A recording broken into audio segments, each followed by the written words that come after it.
Friends, so let's start exercise 1C, which is related to the multiplication of your rational numbers. So first of all, we will learn how to multiply two rational numbers. Okay, let's take an example.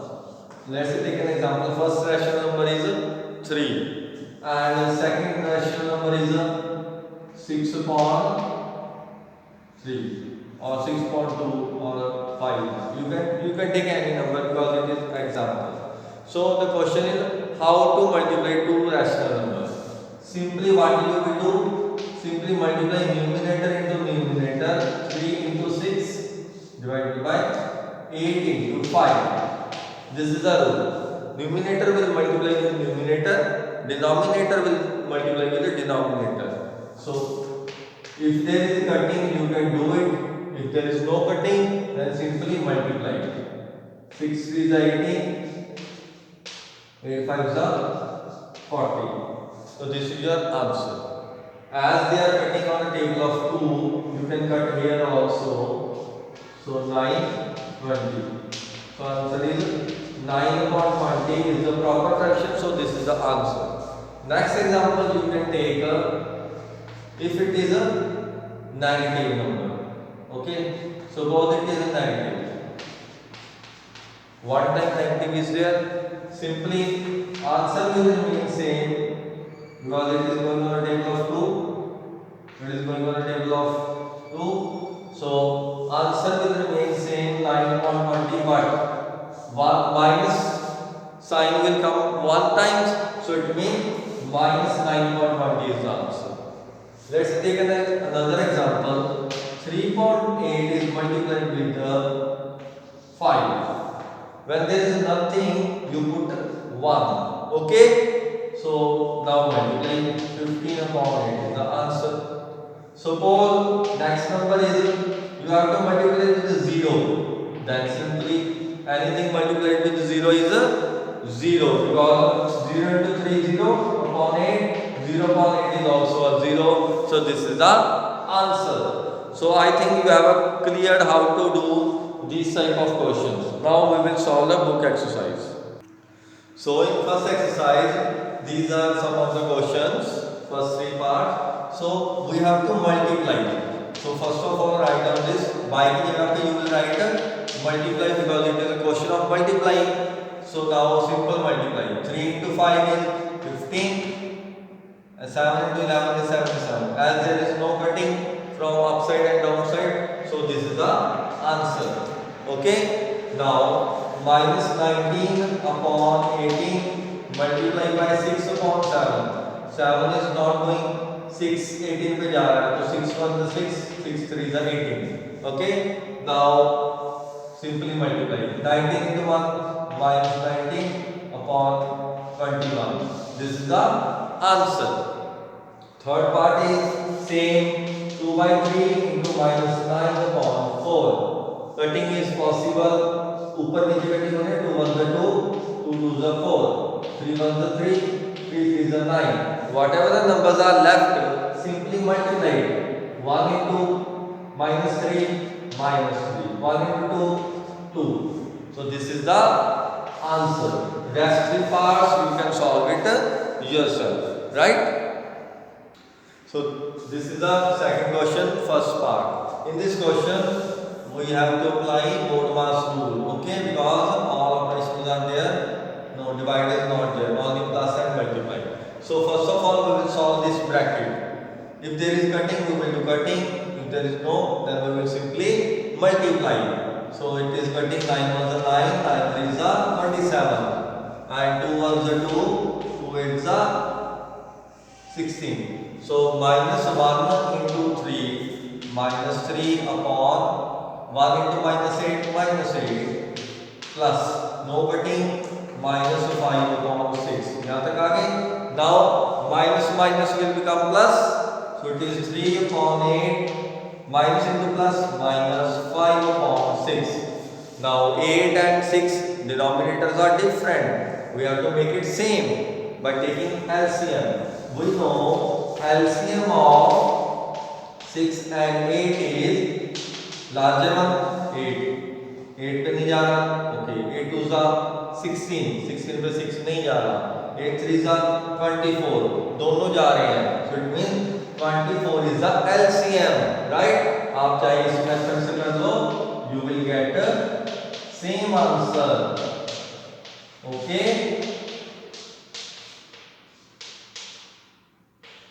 So you will get same answer, see 24 आ रहा ना, सो LCM आ रहा 24, so how to make it 24 by multiplying 3, how to make it 24 by multiplying 4, you will get 9.24 minus 20.24, right?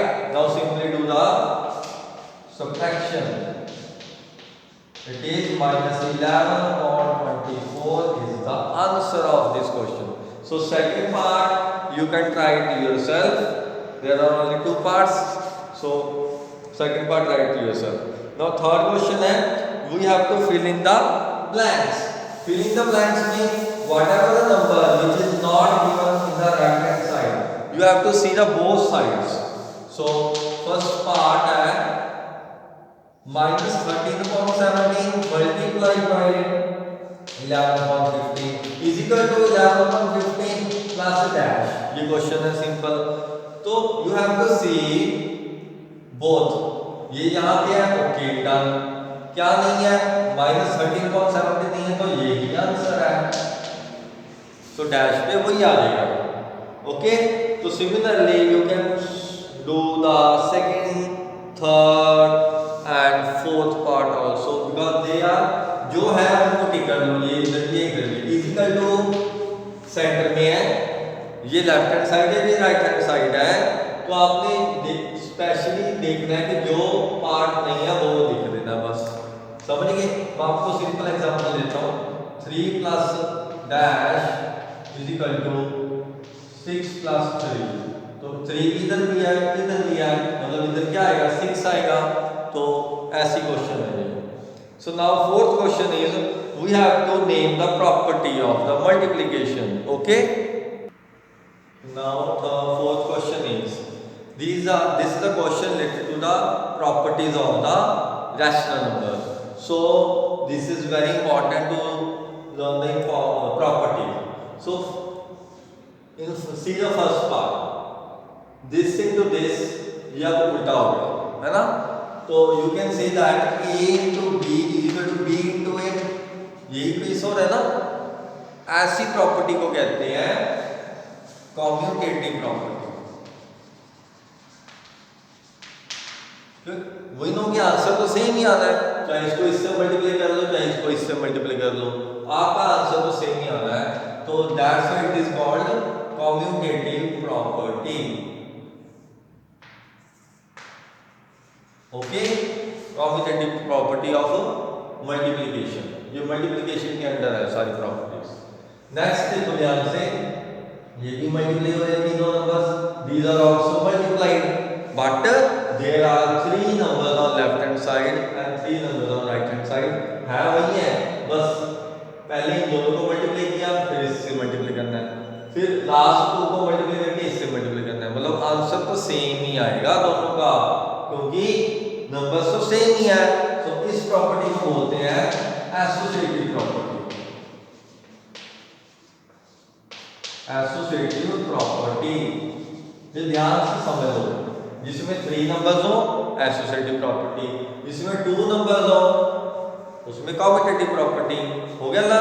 Now third one है, इसमें एक plus आ जाएगा या minus आ जाएगा यहाँ पे, ठीक है, और बाहर मल्टीप्लाई होगा, ये मतलब ऐसी प्रॉपर्टी है a into b plus c, तो ये होगा पहले a इससे मल्टीप्लाई होगा a into b, फिर प्लस a into c, देखो ऐसे ही हो रहा है ना। First 2/7 is multiplied with 5/6, then plus आ गया, then 2/7 is multiplied with 3/5, तो ये 2/7 डिस्ट्रीब्यूट हो रहा है ब्रैकेट में अंदर, ब्रैकेट के अंदर डिस्ट्रीब्यूट हो रहा है, मतलब पहले इससे मल्टीप्लाई देन इससे multiply, so that's why this property is called distributive property, understood. Okay, so now fourth part, multiply करोगे दोनों कट हो जाएगा, ये भी कट हो जाएगा, तो आंसर तो 1 ही आएगा। सो दैट्स व्हाई इसका नाम भी यही है, मल्टीप्लिकेटिव आइडेंटिटी ऑफ, ये सॉरी ये आंसर 1 आ रहा है ना, तो ये वो है मल्टीप्लिकेटिव इनवर्स है। देखो see, this is the multiplicative inverse of this, this is the multiplicative inverse of this, ये एक दूसरे के मल्टीप्लिकेटिव इनवर्स है, तभी आंसर 1 आ रहा है। तो यही इस प्रॉपर्टी का नेम है, multiplicative inverse, property of multiplicative inverse,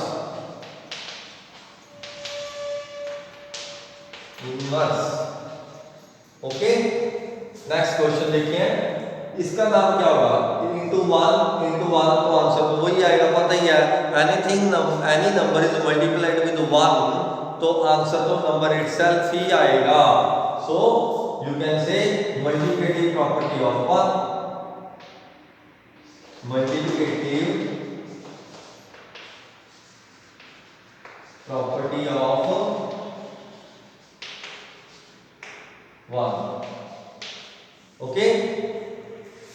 multiplicative identity भी बोल सकते हो इसको, क्योंकि 1 का मतलब आइडेंटिटी होता है, मल्टीप्लिकेटिव आइडेंटिटी, ओके।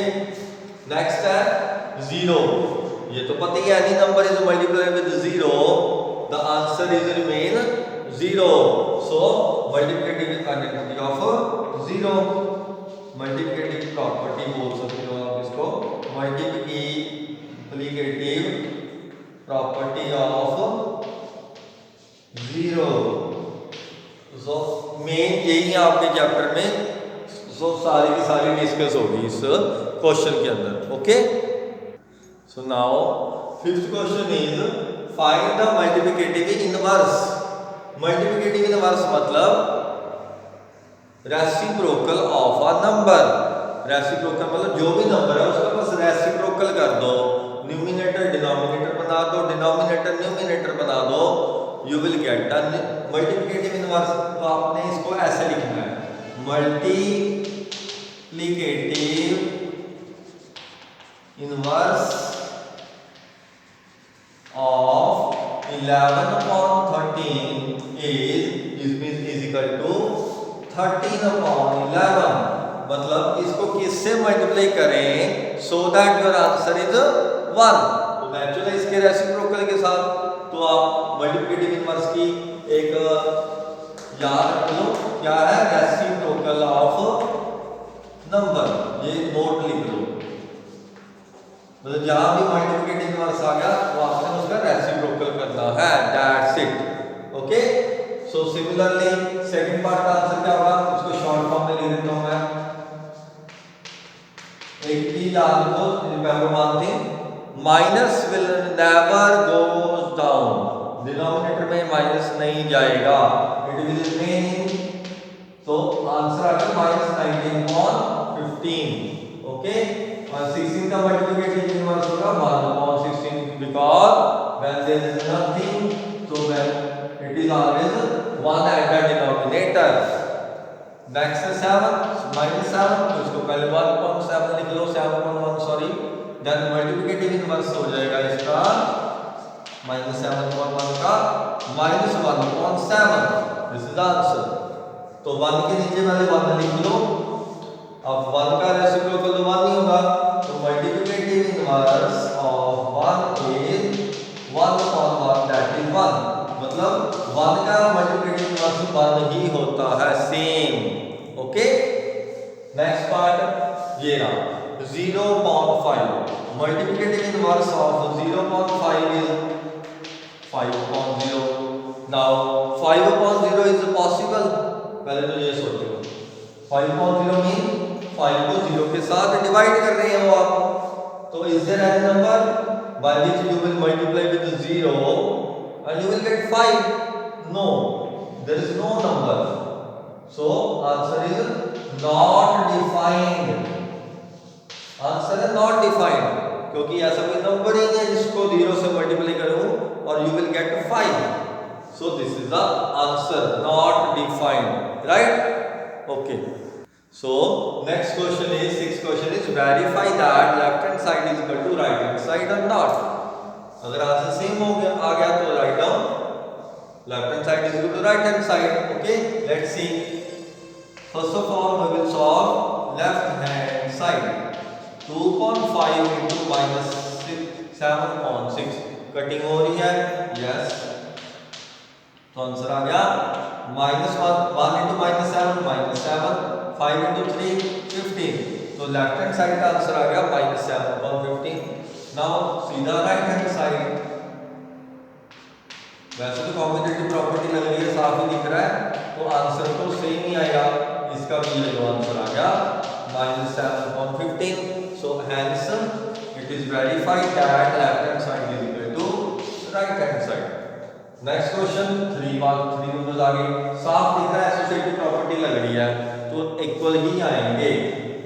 तो इसी के ऊपर कर दो, कटिंग तो होने नहीं कुछ. सो -33.20 into 2.7. ब्रैकेट को सॉल्व करेंगे ना पहले, बोर्ड मास याद है. सो नाउ इसको सॉल्व करो. कटिंग हो रही है. Yes, now multiply -33 into 1 -33 upon 70. अब राइट हैंड सॉल्व 3.4 into पहले ब्रैकेट करेंगे सॉल्व, मल्टीप्लाई कटिंग नहीं हो रही, सो -22 upon 35. Okay, so now see cutting is clear. Yes, या 2 पे कटिंग हो रही है. So it's answer is 3 into 13 11 33 minus upon 2 into 35 70. ये भी सेम आ गया. इजी है ना. So you can say left hand side is equal to right hand side. Okay, so next 7th question is we have to solve these questions using distributive property. Okay, so distributive property is first multiply the outside number with the first number, then with the second number, like this. First 3.5 is multiplied with 10, then plus 3.5 is multiplied with the 35 upon 24. This is called distributive property. Okay, so now cutting is there. जिसके नीचे कुछ नहीं तो 1, 5 to the 10, 3 to the 6 upon 1 into 1. Right? Now plus cutting है. Yes, 8 and this is 7. So 7 upon 8 is the answer of this part. Now we have to take LCM. LCM आएगा 8. How to make it 8? By multiplying 8. So 48 upon 8 is equal to, sorry, plus 7 upon 8. This is equal to 55 upon 8. You can convert into mixed fraction. Now similarly you can solve second part, third part by yourself. Now I am discussing fourth part. Okay, first number is negative है, negative into positive plus minus into minus plus 2 upon 7 into 21 upon. चलो पहले negative लिख लो. Negative into negative पहले ये show करो step. Okay, now cutting is there. Yes, 8 पे जा रहे हैं. प्लस आ गया ना, तो आप यहाँ से कटिंग नहीं कर सकते. Remember one thing, you can cut only between multiplicative numbers, right? ये कट हो गया. 7 3 21, 2 1 2, 2 2 4. कटिंग समझ आ गई. Now do the multiplication. -7 upon 7 में तो कट हो गया, 7 में कट हो गया, तो -1 upon 8 minus minus plus 3 upon 2. तो एलसीएम 2 and 8 का 8 ही आएगा, तो इसको 8 बना लो by multiply 4. It becomes -1 upon 8 plus 12 upon 8. So 8 minus 1 plus 12 is equal to 11 upon 8. 11 upon 8 convert into mixed fraction. ये आ जाएगा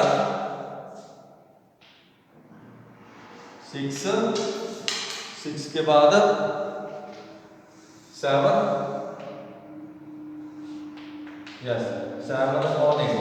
या 6 7 upon 8.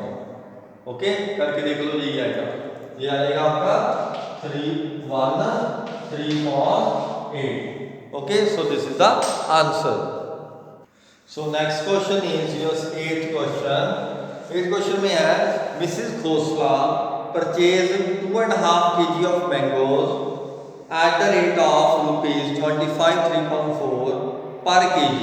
मतलब 1 kg, the rate of 1 kg mangoes is equal to rupees 25 3.4 kg है. Sorry इतने rupees के हैं 1 kg. तो but Mrs Khosla ने कितने परचेज किए हैं 2.5. सो 2.5 kg मैंगोज कितने के हो जाएंगे multiply with 2.5. Understood my point. Multiply. So the total cost of the mangoes will be total cost of mangoes would be कितने के हो जाएंगे टोटल. इनको मल्टीप्लाई कर दो. पहले तो इनकी कैलकुलेशन करो. 25 into 4 100 plus 3 103.4 आ गया. ये आ गया 5.2. नाउ कटिंग कुछ नहीं हो रहा तो सिंपली मल्टीप्लाई कर दो. 5 is 15 4 to the 8. ये आंसर आ गया इतने रुपीस. अभी हमें हमारा फाइनल आंसर नहीं है ना तो हम इसको ऐसे ही लिखेंगे. नाउ अगेन 1 kg ग्रेप्स है 15 रुपीस के. सो the rate of 1 kg grapes का रेट हमें गिवन है रुपीज 15 1/2. सो रेट ऑफ कितनी 1/3/4 kg ग्रेप्स का कितना रेट होगा. We will multiply with 1/3/4. Okay, same as mango. So now we will multiply. ये आ गया 31/2. ये आ गया 4/4 plus 3 7/4. Okay, कटिंग हो नहीं रही तो इसको भी डायरेक्ट ही करना पड़ेगा. 7 3 21 to 8. Now this is the answer of mangoes rupees and this is the answer of grapes. Now question is how much money did she spend. उसने टोटल कितने खर्च किए. So total money she spent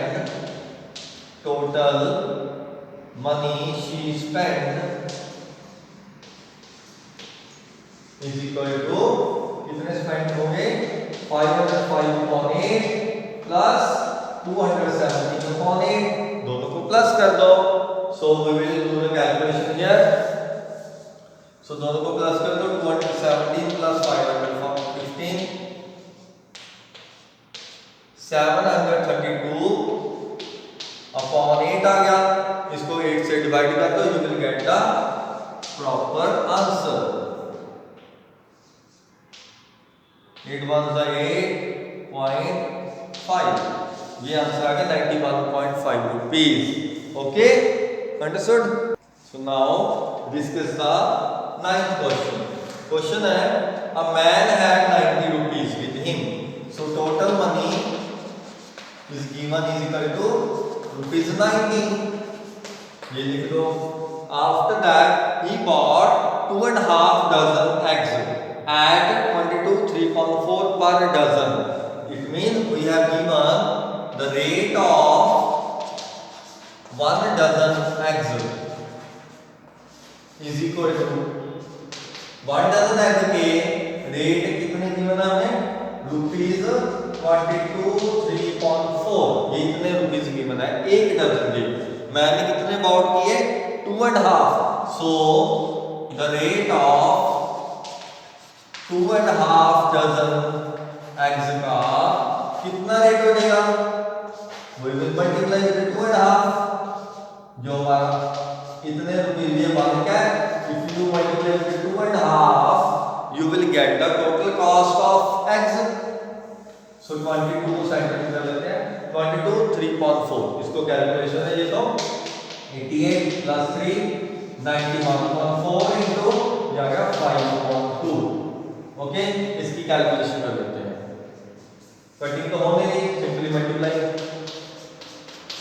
ये आ गया इसका answer. Question क्या आ गया, how much money is left with him, तो उसके पास कितनी मनी रह गई, ये तो उसने स्पेंड कर दिए। Okay, so money remaining money, remaining amount will be equal to total, पहले कितने थे 90, उसमें से ये स्पेंड होंगे तो इट विल सब्ट्रैक्ट कर देंगे क्योंकि वो खर्च कर दिए, नीचे कुछ नहीं है तो 1। नाउ डू द एलसीएम, इसको 90 से मल्टीप्लाई कर दो 8 से, नीचे भी 8 से मल्टीप्लाई हो जाएगा। So do the calculation and find the answer. Okay, so 10th question discuss करते हैं। The perimeter of the isosceles triangle, isosceles triangle वो होती है जिसकी टू साइड्स इक्वल होती हैं। The perimeter of the isosceles triangle is 18, so perimeter की मतलब 18 सेंटीमीटर। ओके, ये की मतलब है if one of the equal side, जो इक्वल साइड है वो हमें की मतलब है 53.4 सेंटीमीटर, मतलब दूसरी साइड में ये होगी। We have to find the third side. Okay, perimeter क्या होता है पहले तो ये बताओ। Perimeter means yes sum of all the side, तो थर्ड साइड हमें नहीं पता, so let the third side is, इसको कुछ मान लेते हैं x। तो पेरीमीटर मतलब सम ऑफ ऑल तीनों का टोटल, पेरीमीटर की बना 18, अगर हम उनमें से हम 18 में से अगर हम ये वाली साइड से माइनस कर दें तो we will get the third side. तो यू कैन चाहे x लिखो चाहे ना लिखो जरूरत नहीं है, so you can take third side is equal to, directly you can write 18 minus this plus this, 53.4 plus 53.4, ये इक्वेशन बन गई क्योंकि 18 है इसका टोटल, ये प्लस ये प्लस ये, 18 में से ये माइनस कर देते हैं, you will get the answer. तो 18 माइनस 53.4 इज 23.4 प्लस 23.4, ये 2 टाइम्स है, इसकी कैलकुलेशन आ गई, तो ये आ गया, नीचे तो 4 आ गया इससे, 23 प्लस 23 46, सो 46.4 कटिंग हो रही है 2 पे, 23.2, तो 18 माइनस 23.2, तो इसकी कैलकुलेशन कर लेते हैं। नीचे कुछ नहीं है तो 1 एंड 2 का एलसीएम 2 आएगा, make it 2 by multiply 2, 18 2 36, 2 1 2 minus 43/2. Now base is same. Now simply write 36 minus 23, which is equal to 13/2. 13/2 means 6/2 centimeter. So the third side is 6/2. So I think exercise is over. Thank you.